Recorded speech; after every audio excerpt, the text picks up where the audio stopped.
Hey guys, Drawlick here, back with another video. I waited a while to make another video on Vin Jin as I wanted to make sure we got to the end of the Taejin/Vin Jin fight before I decided to make a video on it. I'll be pretty much summarizing what has happened with Vin Jin since the last video, with some of my own thoughts added in. And then I'll talk about what I think about this arc / how it will lead into the Chanliang arc and etc. To start off this arc, we have Vin Jin being recruited by Daniel, and we can see Vin Jin finds the name Allied. Fucking hilarious! And we see that Vin Jin has absolutely no intention to join Allied due to him already being a part of Chanliang, saying that Chanliang, quote unquote, will not work for anybody, no matter who it is. Directly after this, we are introduced to Chan Taejin, who is also from Chanliang. Vin Jin is also seen to have the same jacket as Taejin. I can't show the full image of Vin.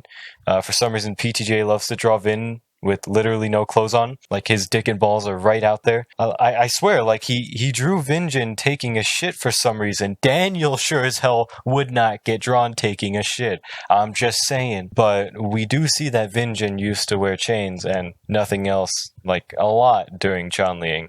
So maybe PTJ just wants to emphasize just how much more barbaric Chanliang was as a place, due to how little Vin Jin cares about morals and his dignity. Remember all that shit Vin Jin just talked about Allied? That's right. Of course Vin Jin joins right after, but I am glad they did it this way because this does at least make sense to why he would join them. Vin was just gaming like a gamer does, and for some reason, Daniel appears right behind him. I have no fucking clue how Daniel found Vin Jin's location, because I know for a fact Vin Jin walked away immediately, and nobody chased him. Who knows, maybe Daniel just tagged him with a GPS tracker, like most people do. Daniel tells Vin that they saw Chanliang in the workers, aka Taejin, which makes Vin livid, instantly switching up Vin's attitude, where after Daniel says they're gonna meet him soon, Vin Jin immediately asks if he can still join the Allied crew, which he says is so that he can kill Taejin. As we can see, Vin still fucking hates these guys, but still calls himself number 2. It makes even less sense later, but yeah, cut to them actually being in the first affiliate. We see Vin just gripping people's faces and tossing them up like that Chad he is. But directly after this, we get a flashback between Vin Jin and Taejin, where they're grappling Chanliang style with the chains and shit, where Taejin talks about Vin's dead brother. I feel like this brother isn't Vin's biological brother, so to say, as when Mary Kim and Vin Jin were in that park, Vin called the guy our brother when talking to Mary Kim about murdering him, and I guarantee Vin and Mary Kim are not related. After Alex Huang, this guy, shows Allied the blueprint of the building, we see Taejin smoking a cigarette, and then that cigarette is promptly put out on his head by the first affiliate leader, Hangyeol Baek, who tells Taejin there's an intruder and that he needs to get going. Obviously, Vin Jin is one of the intruders. I wonder what will happen.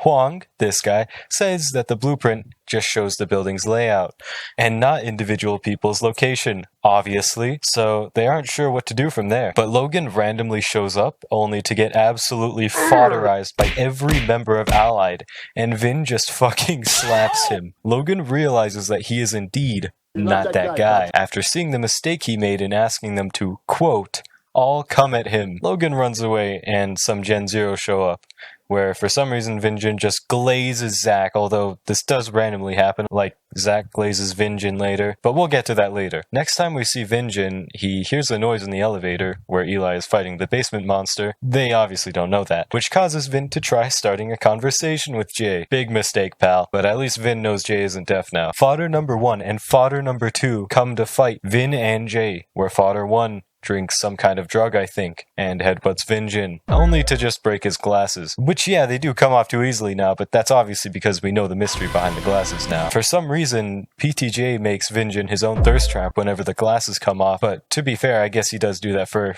everyone else in the manhwa. So anyways, fodder number 1 quote-unquote fights Vin, and of course, we see that he has fodder dialogue number 1, that he has never lost against a grappler, which is so fucking funny that fodder number 1 says this, because this statement means literally nothing. We just saw him get fodderized by Samuel, and for all we know, this could just mean bro has never fought against a grappler. Probably not, but that would be so funny. But yeah, Vin just grabs him and moves his arm up, and then down. Up, and then down. Of course, Fodder 1 decides to call Vin Jin a monster. He also compares Vin's strength to a fucking orangutan in his mind. That's pretty cool. But yeah, Vin's crazy ass face shows that Fodder 1 is officially finished. After this, we see Vin watching Daniel fight Logan, where we see the fact that Vin Jin had no idea how strong Daniel had become, which makes me wonder why the hell he said this. I mean, I thought Vin Jin only really cared about how strong someone was, so it just feels weird. Maybe it was to show that he respects the role of a leader, regardless of strength, and thinks that there can't be a functional team without respect towards a leader? I don't even know anymore. We see Taejin call Logan fodder, and then Taejin goes to stop Allied, whereas Allied is getting led down the emergency stairs where every single person Allied needs to meet is, meaning Taejin is no exception.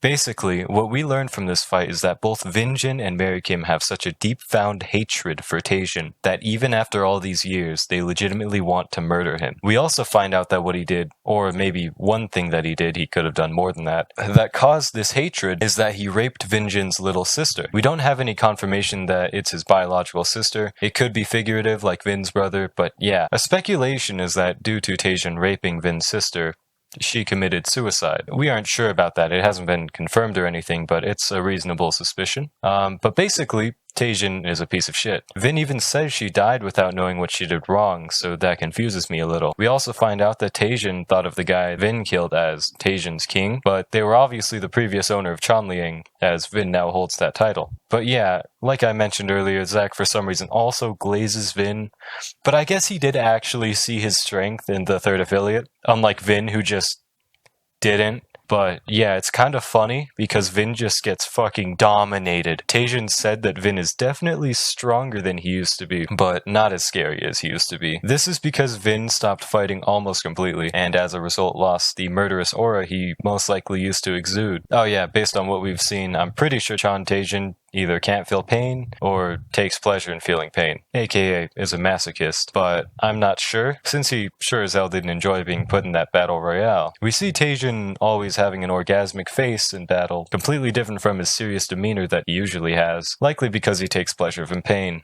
It's not confirmed, it's just an educated guess. Oh yeah, about that battle royale. Yeah, Taejin was the leader of the previous first affiliate, which was called an interminable hell, where there was basically just a bunch of killing or being killed. Taejin became the leader through fighting everyone else in the affiliate and winning. Now, I'm pretty sure the affiliate didn't just have fellow second-gen fighters, as it wouldn't make too much sense if there were that many Vin Jin level fighters that just popped into existence, but I guess you never know. At the end of the fight, Taejin breaks Vin's grip, his one overwhelming strength, effortlessly, and then just grips his face to the point of teeth popping out. Taejin immediately sobers up, and we see Taejin on the phone, talking to who's likely Jake's brother. As seen later, we see that Taejin is telling this person that they let Allied in, and that he had to take down Vin Jin in order to make it believable. He tells the person about him having a connection to Vin Jin from Chanliang. My god, his face is fucked up. And then Taejin says that no matter what, Vin Jin is too important to give up. But then Taejin, with just seeing Jake's figure, is flabbergasted to see Jake, but after the light clears up, he realizes it's not Jake's brother, and just says that he doesn't need to stop Jake from going into the affiliate, as their goals coincide with each other. This basically confirms that Taejin is a rat for Jake's brother, hiding in the first affiliate to destroy the first affiliate, as that is also the goal of Allied/Jake. Okay, yeah, and for starters, I was kind of scared while reading Lookism, like when these chapters were coming out, that Vin Jin was just gonna get up and then absolutely destroy Taejin. And the reason I was worried about that is because once Vin Jin just one-taps Taejin, or however it goes, there's no story to pick up from that. So I'm actually really glad that PTJ didn't just give him the bullshit power-up that he gave everyone else. Like, yeah, Vin Jin's actually going to be able to grow, and we're actually going to be able to see that. And this is actually going to make the win feel deserved when Vin Jin gets his comeback. Because obviously he's going to come back, like, unbelievably stronger. I don't know if he's going to fodderize Taejin, or if he's going to have, like, a tough battle and then win. But one thing's for sure, he's going to win. I don't know where Mary Kim's gonna play in all this, because it sounded like Vin Jin really didn't want her to get involved. I really don't know how strong Mary Kim is right now. She was compared to Perfect Body Daniel. Obviously that means pretty much nothing, but like, you know, she could be powerful. I don't think she's stronger than current Vin Jin though, for sure. I'm very excited for the Chanliang arc. The Workers arc does seem like it's about to end, and PTJ has said for a while that the Chanliang arc is probably just going to be next. And yeah, to be honest, the whole reason I decided to like binge Lookism is because I saw leaks for Vin Jin's eye, so I got interested and decided to read, and for some reason some commenters said the Chanliang arc is the best arc in Lookism, and I don't know what they were talking about. It is not even in existence yet, but since then Vin Jin's been my favorite character in Lookism. He just seems like a really interesting character. He's not like flat dimensional. He doesn't have like a singular character trait. Vasco. I mean, yeah, he didn't get like modernized, so to say. One thing I hope they keep is that he doesn't like train under a first gen king to become that kind of level, because that feels really cheap. It feels like it's not earned. It feels like it's just, oh, of course he will. He trained under a first gen king. But yeah, I mean, that's pretty much it for the video. If you enjoyed the video, please like and subscribe, and I will see you guys next time. Peace.